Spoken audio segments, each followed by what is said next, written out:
Bonjour à toutes et à tous, bienvenue. Nous sommes ravis de vous accueillir dans cette salle virtuelle pour le retour d'expérience intitulé Pôle santé Hippocrate de Cos, co-construire une maison de santé pluridisciplinaire, genèse et impact du projet. Je m'appelle Antonin Lafaille et c'est moi qui vais être en charge d'animer des échanges que j'espère riches. Je serai aussi le gardien du temps puisque nous ne disposons ensemble que de 30 minutes euh, aujourd'hui.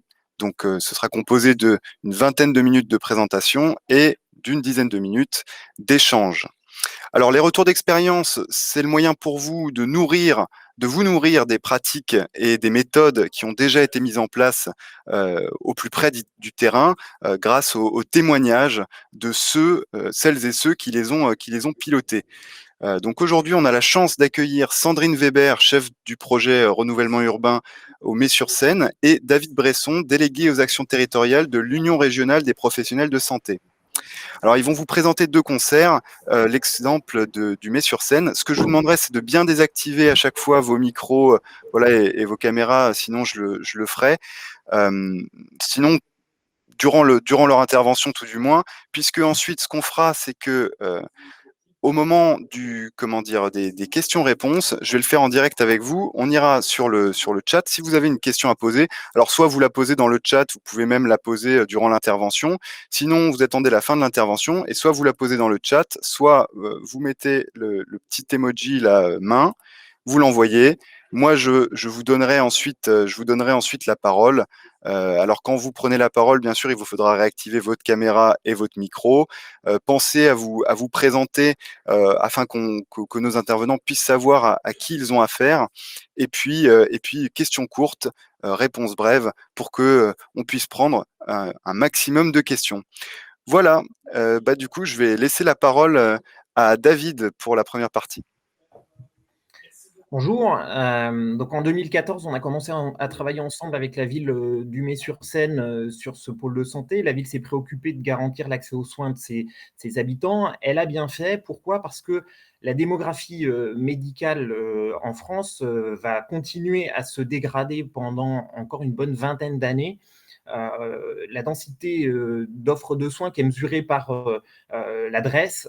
L'adresse nous dit que jusqu'en 2030 à peu près, la densité d'offres de soins, de la disponibilité médicale par habitant va encore baisser de quasiment 30% jusqu'en 2030 et que encore en 2040, elle sera inférieure de 18% à ce qu'elle était en 2015.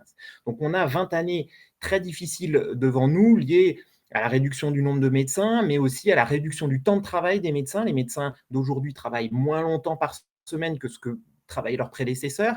Et puis, la population augmente, les besoins de santé augmentent liés à l'état de santé de la population.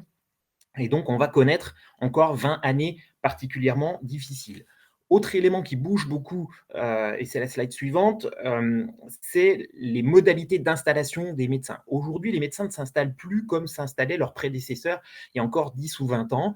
Je vous ai mis quelques données qui sont issues d'une étude du Conseil national de l'ordre des médecins et qui montrent qu'en fait, il n'y a que 3% des jeunes médecins aujourd'hui qui envisagent un exercice dans un cabinet isolé en ville. Alors que 72%, c'est-à-dire plus de 25 fois ce nombre-là, veulent exercer dans des structures d'exercice de groupe, donc dans des maisons médicales, des cabinets de groupe, des maisons de santé. Et donc, c'est la slide suivante, ça a une conséquence notamment sur l'organisation de l'installation des médecins. Avant, un médecin qui s'installait seul, il lui suffisait d'acheter un appartement de 2 pièces. Dans une, il faisait son cabinet médical, dans l'autre, sa salle d'attente. C'était un achat individuel, une gestion individuelle. Il pouvait imaginer revendre ça à l'issue de sa carrière. Aujourd'hui, le montage d'un cabinet médical pour des jeunes qui veulent s'installer, il est beaucoup plus complexe, puisque une structure de groupe, c'est en moyenne, en Île-de-France, quelque chose entre 250 et 350 mètres carrés. C'est un établissement recevant du public avec toutes les contraintes réglementaires que ça impose. Ça nécessite le plus souvent une structuration collective et de l'achat et de la gestion, donc la création de sociétés juridiques à plusieurs. C'est une structure qui est difficilement cessible à l'issue de la constitution. Et donc, ça nécessite pour les médecins que vous les accompagniez beaucoup plus qu'auparavant sur le plan méthodologique, urbanistique, juridique, comptable, pour permettre des installations de médecins sur le territoire. Donc, avant d'illustrer les choses avec l'exemple de création d'une maison de santé pluridisciplinaire au Mets-sur-Seine, je vais vous en présenter rapidement le contexte. Donc, le territoire prioritaire, c'est 6 815 habitants. Vous avez à l'écran un zoom sur le secteur, le cœur du secteur qui se développe autour de la gare RER, qui est à gauche, et qui a lourdement été rénové dans le cadre de l'ANRU. La refonte globale du quartier a intégré la maison de santé. Ici, en rouge, sur l'écran, vous voyez les équipements, les services et les commerces qui ont été soit créés, soit restructurés dans le cadre du PRU. C'est un bâtiment relativement grand puisqu'il fait 1517 mètres carrés et il se déploie sur 3 niveaux. Il a été conçu pour accueillir une bonne vingtaine de professionnels de santé et leur permettre de disposer d'une part d'une salle de formation et des cabinets spécifiques pour les médecins stagiaires. Cette opération s'inscrit donc dans la rénovation globale du quartier. Elle a été rendue possible par des démolitions ciblées. Et en fait, l'ANRU nous a permis de réintroduire des services fondamentaux pour diversifier les fonctions du quartier et consolider le projet urbain à long terme. On passe à la slide suivante. Donc, il y a 3 facteurs déterminants qui ont permis de mener à bien ce projet. Le premier, c'est la volonté d'un noyau d'une quinzaine de professionnels de santé soudés autour d'un médecin généraliste. Ils ont été à l'initiative du projet. Et il n'est même pas concevable d'imaginer ce type d'opération sans que des médecins en soient moteurs. Ça, c'est la base. Le second facteur déterminant, c'est l'implication de plusieurs acteurs, puisque ce type de projet mobilise, comme l'a dit David, une multitude de compétences qui interagissent entre elles. Il implique un travail partenarial permanent avec des institutionnels comme l'ANRU, comme l'ARS, les autres collectivités locales, mais aussi des experts comme la maître d'œuvre, comme des experts juridiques, financiers, comptables, etc. Globalement, la commune a joué un rôle de facilitateur dans cette opération. Pour illustrer cette mobilisation de compétences, on parle de concevoir un bâtiment, de finaliser un projet de soins partagé entre professionnels de santé. On ne fait pas que les juxtaposer dans un bâtiment, mais l'objectif est de les faire travailler ensemble. C'est aussi établir des liens entre les organismes extérieurs comme l'hôpital, les autres maisons de santé ou encore des équipements. C'est définir des statuts juridiques qui leur permettent de mutualiser leurs moyens et de mettre en place des actions communes. Et enfin, c'est déterminer un équilibre financier qui rend la structure viable à long terme. Le troisième facteur déterminant, c'est le portage immobilier. Ni les professionnels de santé, on n'en est pas encore à cette slide-là, ni les professionnels de santé, ni même d'autres investisseurs privés n'ont souhaité s'engager sur ce projet. C'est plutôt un constat général, les professionnels de santé souhaitent être locataires. Dans notre cas, c'est la ville qui a porté l'opération immobilière. Grâce au soutien financier de l'ANRU et aux autres financeurs, la ville a pu ainsi supporter le coût de cette opération et a pu pratiquer un loyer raisonnable permettant à la maison de santé de vivre. Donc, pour la ville, il a fallu, dès l'origine, un groupe de professionnels de santé moteurs, orchestrer l'implication de plusieurs acteurs et compétences qui sont en interaction, pouvoir porter l'opération avec un prix de loyer de sortie compatible avec les moyens des professionnels de santé. Donc aujourd'hui, après 5 ans après son ouverture, vous voyez sur la slide le bâtiment et certains des 17 professionnels de santé qui y sont établis. On compte parmi eux 3 médecins généralistes qui sont également maîtres de stage pour les internes et une coordinatrice de soins qui fait le lien entre professionnels de santé, les familles et les partenaires institutionnels. En termes d'investissement, c'est colossal, puisque pour la collectivité, c'est un bâtiment de 3 40 000 euros, subventionné par l'ANRU pour près de 30%, et avec du droit commun, mais avec un reste à charge aussi pour la ville qui a été près de 33%.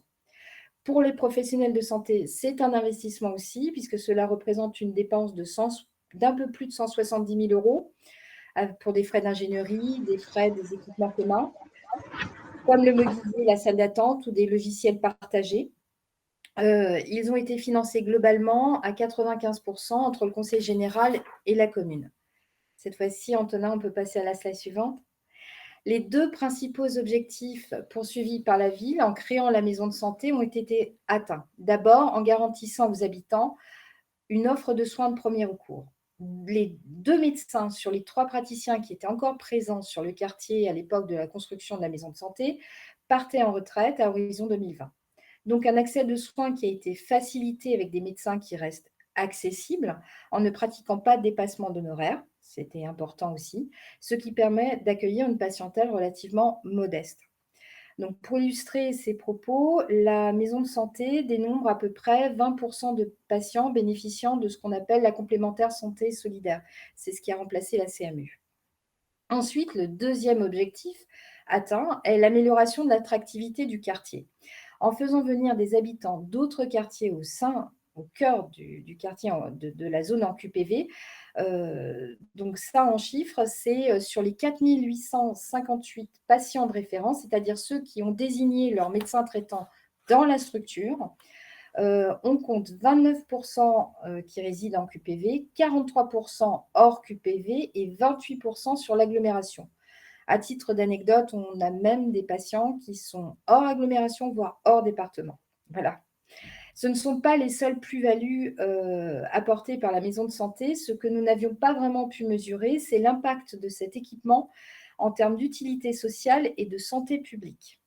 En fait, les professionnels de santé proposent des actions pédagogiques pour leurs patients à l'échelle du quartier, avec des collaborations par exemple avec le centre social, avec des ateliers sur la parentalité et bientôt sur l'éducation de la santé familiale, mais aussi à une échelle communale en y associant d'autres équipements qui sont situés hors QPV, comme la médiathèque, avec des ateliers sur le thème de la surexposition des écrans, ou encore à une échelle encore plus vaste, en y associant d'autres structures extérieures, avec des ateliers pour améliorer la santé des seniors, pour favoriser la vie des diabétiques, etc.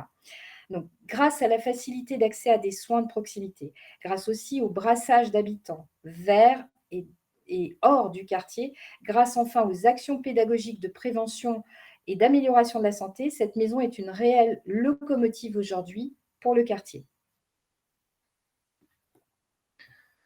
Alors, pour l'URPS, la démarche qui a été celle du Mets-sur-Seine, elle nous semble extrêmement représentative de ce qu'il faut mettre en place pour développer l'offre de soins dans des quartiers prioritaires. Pourquoi? On l'a dit tout à l'heure, les jeunes médecins ne s'installent plus que dans des structures d'exercice de groupe, ils ne s'installent plus de façon isolée. Et pour constituer des structures d'exercice de groupe, le plus pertinent, c'est de partir d'un groupe de professionnels qui est déjà implanté sur le territoire et de construire les structures autour d'eux pour qu'ils soient fédérateurs et qu'ils amènent les nouveaux professionnels autour d'eux.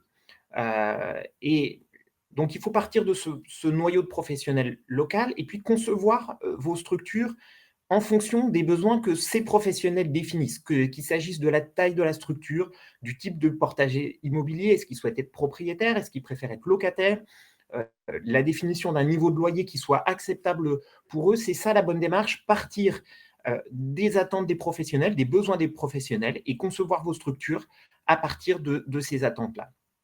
Et puis, on l'a dit tout à l'heure, il faut absolument apporter un accompagnement méthodologique et technique important en respectant les choix d'orientation professionnelle de l'équipe, parce que ce montage pour l'équipe, il est compliqué, il est beaucoup plus compliqué que les cabinets précédents. Et donc, il ne faut pas hésiter à recourir à des cabinets de consultants, à s'appuyer sur des juristes, à s'appuyer sur des comptables, à s'appuyer sur vos partenaires locaux. En Ile-de-France, l'URPS est un partenaire qui accompagne énormément les collectivités locales dans le montage de ce type de structure pour faciliter le montage pour vos professionnels de santé. Ensuite, malgré tout cela, malgré les efforts que vous pourrez faire pour implanter des professionnels, on va manquer de médecins, quoi qu'il arrive dans les 20 années qui viennent. Et donc, il va être nécessaire de mettre en place des choses pour optimiser le temps médical des médecins présents sur votre territoire. Ça suppose notamment de s'appuyer le plus possible sur d'autres professions de santé. Vous entendrez peut-être parler des infirmiers azalés qui sont investis notamment dans la gestion des malades de pathologies chroniques, des infirmiers de pratique avancée qui sont très investis dans le développement des actions de santé publique, des sages-femmes qui peuvent délester les médecins d'un certain nombre de fonctions en gynécologie. Il est important aussi de développer l'appui humain autour de vos médecins. avec notamment le déploiement des assistants médicaux qui sont de plus en plus financés par l'assurance maladie. C'est une application qui peut avoir des implications sur votre programme architectural, puisque si on prend un assistant médical, il faut des locaux adaptés pour pouvoir les accueillir. S'appuyer sur les coordinateurs au sein des maisons de santé pluridisciplinaires qui vont décharger les médecins également, sur du secrétariat physique sur place, mais aussi sur les réseaux de professionnels de santé qui peuvent émerger localement. Et je pense en particulier aux communautés professionnelles territoriales de santé qui sont particulièrement en train de se développer en ce moment. Et enfin, plus la conception de votre projet peut décharger les médecins des fonctions de gestion administrative, notamment l'inclusion dans vos baux le plus possible de l'entretien du bâtiment, de la gestion de l'électricité, de l'eau, du ménage, la sous-traitance des tâches de gestion, notamment le fait de déléguer à un comptable la gestion des fiches de paye des salariés. Toutes ces fonctions-là vont permettre de gagner du temps médical et de faciliter l'accès aux soins pour vos patients. Enfin, dernière chose, cette pénurie de médecins qui nous attend encore une fois, qui est assez inéluctable dans les 20 prochaines années, elle demande aussi à ce qu'on optimise le recours aux soins des habitants vis-à-vis des médecins et qu'on apprenne finalement aux patients à tomber moins malades. Ça paraît assez absurde de le dire comme ça parce qu'on ne choisit pas forcément d'être malade, mais il y a néanmoins un certain nombre d'actions qu'on peut faire. C'est la slide suivante pour limiter le recours aux soins et permettre qu'il soit le plus équitable pour tous, notamment développer les actions de prévention sur le tabac, l'alcool, l'obésité, développer toutes les actions d'éducation thérapeutique, c'est-à-dire pour ceux des patients qui ont des pathologies chroniques, leur apprendre à mieux gérer leur pathologie pour éviter les épisodes aigus, éviter le recours aux médecins, éviter le recours à l'hospitalisation, développer tout ce qui est éducation à la santé, et donc prévenir la survenue des pathologies et de leurs complications, développer notamment le sport santé. Voilà, et donc toutes ces actions qui sont assez bien illustrées par ce qui a été fait au Mets-sur-Seine, ce qu'évoquait Sandrine tout à l'heure sur l'impact des actions collectives auprès de la population et qui limitent le recours aux soins et qui vont atténuer le déficit médical sur votre territoire. Merci beaucoup. Merci à vous deux. Alors bon, là, on a eu vraiment un retour d'expérience, hein, c'est le cas de le dire, avec presque une boîte à outils, une feuille de route. Merci beaucoup pour cette intervention très très complète. Alors maintenant, on va passer au temps des questions. Donc, comme je le disais tout à l'heure, c'est facile, hein. Soit vous posez votre question dans le chat directement, soit vous levez la main et moi, en fait, je vous donnerai la parole. Vous réactivez votre micro, vous réactivez votre caméra pour qu'on puisse vous voir, ce sera plus sympa. Et puis, vous vous présentez, questions courtes, réponses courtes. Voilà. Alors, peut-être pour lancer pour lancer le débat et vous laisser le temps de trouver quelques questions parce que je suis sûr que vous en avez. Moi, je vais me lancer. Est-ce qu'on peut, j'ai une question. Du coup, je vais laisser la parole à Candice Mordeau de la métropole AMP. Alors AMP, Candice. Oui. Bonjour, excusez-moi, je voulais vous laisser d'abord Non. parler en fait. Non, c'est très bien. D'accord, bon, donc AMP, c'est donc Aix-Marseille-Provence. Donc moi, je suis coordinatrice atelier santé-ville à Marseille, plus particulièrement sur les territoires des 15e et 16e arrondissements. Et en fait, je voulais apporter un petit témoignage parce que nous, on s'est intéressé aussi à cette question-là sur le territoire de la Castellane, qui est un territoire qui est plutôt en début de PRU, sur lequel il y a un déficit d'offres de soins qui a été souligné dans les temps de concertation, renforcé par le départ de 2 médecins généralistes sur 3 installés sur le territoire. Et nous, on est parti on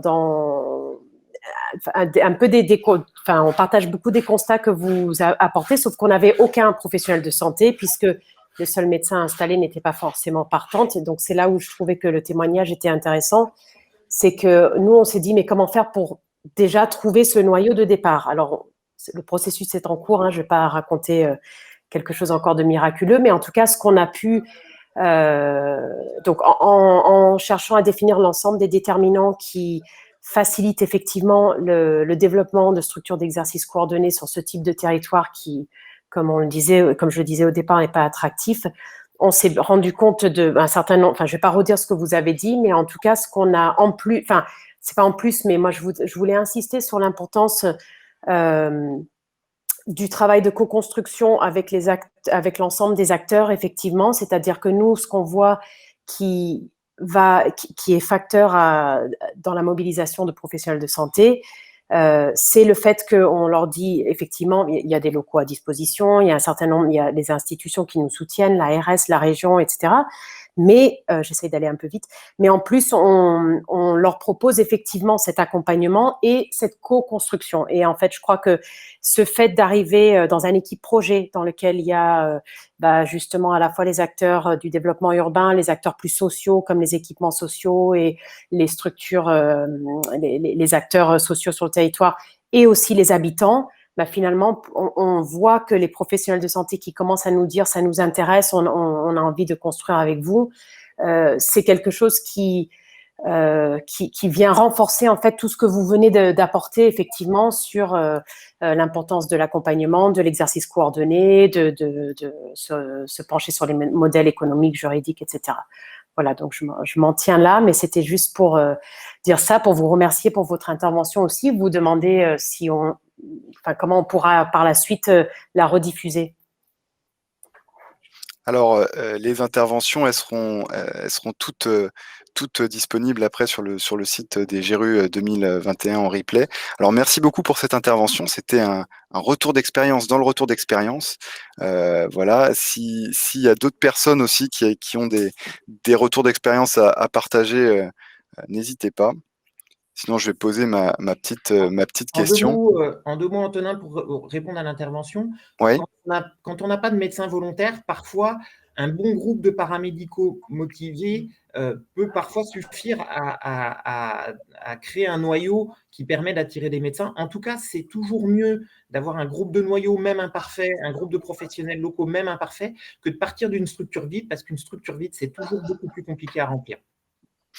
Super, merci. Alors, entre-temps, on a eu une question. On a Olivier Michel de la Métropolex Marseille-Provence qui demande la parole. Allez-y, monsieur Michel. Oui, bonjour à tous. En fait, je voulais poser une petite question sur le montage parce que nous, on veut monter aussi une maison de santé pluridisciplinaire sur notre territoire. On a effectivement un enjeu principal qui est quand même la question de l'achat ou de la location des médecins. Vous l'avez un petit peu dit, aujourd'hui, ils sont beaucoup moins dans une perspective, on va dire, immobilière et de valorisation, donc ce qui pose d'autant plus de problèmes parce que du coup, la collectivité se retrouve à porter des projets qui sont qui s'ajoutent en fait à d'autres opérations sur tous les aménagements publics, etc. Et ma question, c'était plutôt est-ce qu'aujourd'hui se développent des structures, mais très spécialisées, qui seraient non seulement sur l'accompagnement, mais pas que sur l'accompagnement, qui seraient aussi sur de l'investissement à destination des médecins, parce qu'en fait, il va y avoir des maisons de santé pluridisciplinaires, il va s'en monter énormément, vous l'avez dit, ils veulent tous aujourd'hui se rassembler. Et voilà, ma question, c'est est-ce qu'il y a dans le monde économique aujourd'hui des gens qui sont en capacité d'aller voir ces médecins, de monter un projet avec eux, de le financer en fait, parce qu'on est aussi quand même avec des personnes qui, même s'ils ne veulent pas investir de prime abord, pourraient le faire s'il y avait des conditions qui leur permettent de repartir après plus sereinement. Et puis tout simplement de déléguer en fait la maîtrise d'ouvrage. Vous l'avez dit, ils n'ont pas trop envie de se prendre la tête avec tout le montage. Voilà, c'était ma question. Alors, des organismes privés à but lucratif spécialisés là-dedans, il en existe, mais c'est très difficile de réussir les montages parce que si je prends l'exemple de l'Île-de-France, et ça doit être la même chose chez vous, la tension immobilière est assez forte, les coûts immobiliers sont très élevés, et avec des organismes privés porteurs, on n'arrive pas à sortir des niveaux de loyer qui soient suffisamment attractifs pour les professionnels de santé. Et donc en Île-de-France, on se repose beaucoup, soit sur les collectivités locales qui sont porteuses par elles-mêmes, mais aussi sur les sociétés d'économie mixte. On monte pas mal d'opérations avec des sociétés d'économie mixte qui sont porteuses et qui peuvent étaler l'investissement sur des durées plus longues et donc proposer des loyers plus faibles. On se repose aussi beaucoup sur les bailleurs sociaux, publics et privés. Il y a énormément d'opérations montées avec des bailleurs sociaux qui ont l'habitude de la relation locative et qui ont aussi l'habitude d'amortir sur des durées longues, qui sont capables d'amortir sur des durées longues. Alors, ça nécessite toujours un accompagnement technique parce que ce n'est pas le métier des bailleurs sociaux que de monter des maisons médicales. Sur le plan architectural, ils ne sont pas spécialisés là-dedans, mais avec un bon appui technique, ça marche quand même très bien. D'accord. Merci. Je confirme, il faut garder l'esprit d'orchestration de l'ensemble. Et oui, et puis faire appel à des SEM ou à une SPL. Je ne sais pas s'il y en a une du côté d'Aix-Marseille, mais c'est aussi une des possibilités. Oui, il y a, mais effectivement, ils n'ont pas déjà cette connaissance du domaine et cette expertise sur voilà, quand même un type d'immobilier assez particulier. Rapprochez-vous de votre union régionale des professionnels de santé médecins qui potentiellement peut accompagner cette SPL dans la compréhension des besoins architecturaux, du modèle économique, des exigences d'aménagement pour faciliter le travail de la SPL. Excusez-moi, je me permets juste parce que en fait, on est de la même institution, mais on ne se connaît pas. N'hésitez pas, moi, je peux aussi vous mettre en contact effectivement avec les structures qui accompagnent le développement de structures d'exercice coordonné. Effectivement, l'URPS des médecins libéraux, mais aussi on a d'autres structures ici. Voilà, n'hésitez pas, je vous donne les contacts si vous voulez.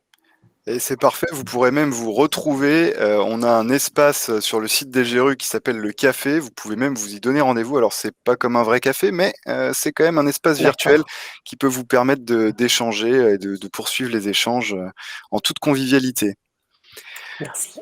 On va peut-être avoir le temps de prendre une dernière question si quelqu'un ou quelqu'une se lance. Attention, une fois, deux fois, trois fois. Adjugé, on n'a plus de questions. Alors moi, je vais peut-être du coup poser ma petite question. Voilà. Est-ce que vous avez déjà, ou dans votre expérience, est-ce que après l'ouverture d'une maison de santé, est-ce que vous avez déjà pu rencontrer des difficultés? Si oui, lesquelles? Et du coup, comment y faire face, quoi? Rapidement, parce qu'on n'a plus que 4 minutes. Alors, je vais juste enclencher, puis je te laisserai conclure. Oui, c'est une maison de santé, c'est un objet vivant. C'est un objet vivant, donc c'est pas une fois qu'il a ouvert ses portes, c'est bon, on s'en lave les mains et puis tout va bien. Non, non, non. Il y a des arrivées, des départs de professionnels de santé. Il y a aussi des aspects réglementaires nouveaux qui viennent un peu chambouler les pratiques. Donc oui, il peut y avoir, il y a en tout cas pour le mai, il y a eu besoin d'une aide pour recadrer un peu les choses. Une aide qui a été donnée par justement l'URPS, par David qui était à côté de moi. Mais c'est un objet vivant, donc une fois qu'il a ouvert ses portes, c'est pas fini et c'est pas un objet qui est fixe. Voilà. Le risque souvent dans ces projets-là, c'est le risque de la vacance. On sait que les médecins sont difficiles à trouver et quand dans une équipe, vous avez un ou plusieurs médecins qui approchent de l'âge de la retraite, on n'a pas toujours immédiatement le médecin qui va venir le remplacer et payer son loyer à la place. Et donc, l'équipe, elle peut se retrouver en difficulté économique parce qu'elle a été conçue pour être rentable à 6 professionnels et puis pendant un temps, il n'y en a plus que 4. Quoi. Donc, en Ile-de-France, on a développé avec l'ARS un dispositif spécifique d'accompagnement des structures existantes fragilisées pour auditer la situation, voir si le problème est juste ponctuel et qui peut se résoudre avec une aide financière ponctuelle ou si c'est un problème plus pérenne et où dans ce cas-là, il faut accompagner vers la structure vers une restructuration, une reconfiguration. Mais oui, on peut avoir des difficultés en cours de fonctionnement et je confirme ce que disait Sandrine, il faut suivre vos structures dans la durée. Merci. Alors, entre-temps, on a une question d'Olivier Michel. Bon, allez, ce sera la dernière. On a vraiment 2 minutes Oui. pour vous poser votre question. Désolé. Oui, c'est juste par retour d'expérience que vous avez dans les MSP que vous avez pu voir se monter, etc., une concordance, en tout cas une mixité fonctionnelle au niveau de l'immobilier avec notamment du logement, etc., qui pourrait venir équilibrer aussi certaines opérations. Ou est-ce que c'est pas du tout quelque chose que vous avez déjà vu? Non, c'est compliqué. Généralement, l'opération maison de santé, elle est quand même dans son montage relativement indépendante par rapport au reste. Les exemples les plus pertinents de mixité, c'est les portages immobiliers par les bailleurs sociaux, où eux construisent un ensemble immobilier au-dessus et aménagent un rez-de-chaussée pour les professionnels de santé. Mais c'est assez difficile d'équilibrer une maison médicale, le montage immobilier d'une maison médicale avec une opération de logement au-dessus. En tout cas, moi, je le vois quasiment jamais en Ile-de-France. Merci beaucoup David. Merci Sandrine, merci pour cette intervention à quatre mains, si j'ose dire. Pour conclure, on peut dire très rapidement en une minute que une maison de santé, ça semble être en tout cas un bel outil dans les quartiers prioritaires, mais un outil qui demande à être conçu avec et pour les médecins de manière vraiment sur mesure, et à la fois pour les médecins et puis pour le quartier aussi, quoi. Il y a cette double dimension vraiment d'intégration. L'intégration, ça semble être en tout cas le maître mot. Alors, je vous propose du coup de clôturer ce retour d'expérience et de vous retrouver dans la partie café du site des GRU pour continuer à échanger. Et il me reste plus qu'à vous souhaiter une bonne continuation dans ces GRU. Merci beaucoup à toutes et à tous. Bonne Au revoir. continuation, au revoir, merci.